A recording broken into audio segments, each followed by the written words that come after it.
congratulations on the big weekend. You guys killed it. Yeah, we did. Yeah. Worldwide, number Yeah. one. Number one, which is huge. You've produced a couple of my favorite films, Hustle and Flow, Yes. Watch Snake Moan. Yes. This is your first horror film. Now, what was it about this film that made you want to take a stab in the horror genre? Look, so many things. Number one, I love the original Exorcist. I was 12 years old when I saw it. It literally scared the pants off me. And I count it as a movie that really made me want to get into the business because it was so both frightening and exhilarating, and it just the emotions that came up. So that was number one. Number two was Jason Blum, who I've known forever and admire him and think he's the coolest dude. And so when he called me up and said, did I want to join the team? I said, yes. And three is Leslie Odom Jr. Leslie Odom Jr.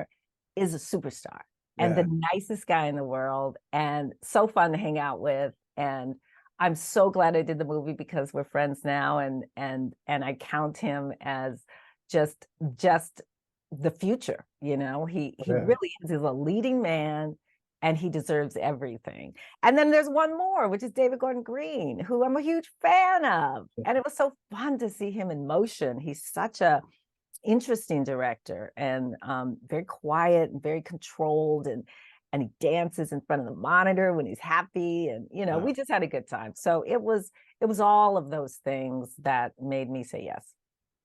Now, what I loved about this film was how different it is from the other Exorcist films, with all the different religions in one, especially with everything happening in Haiti in the beginning of the film. Yes. What was it about all of that? I mean, did David already have all that in place, or were there any ideas to let's bring in, Santeria, let's bring in Christianity, let's bring in Catholicism all in one film?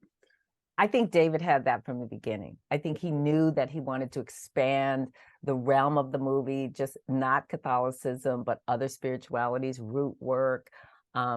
And it's so, that's part of what makes it so contemporary, right? Because it embraces community, it embraces other cultures, and the message that we have to come together to solve things, I think, is brilliant in the middle of a horror film. You know what I mean?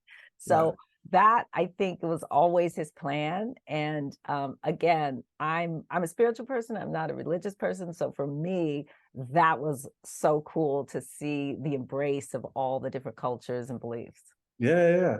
Now, I have to ask, what was it like having the legendary Ellen Burstyn on set? Oh my God. First of all, bringing her back. Yes. And the movie is a new beginning. I know there have been a lot of other Exorcist movies after the first one.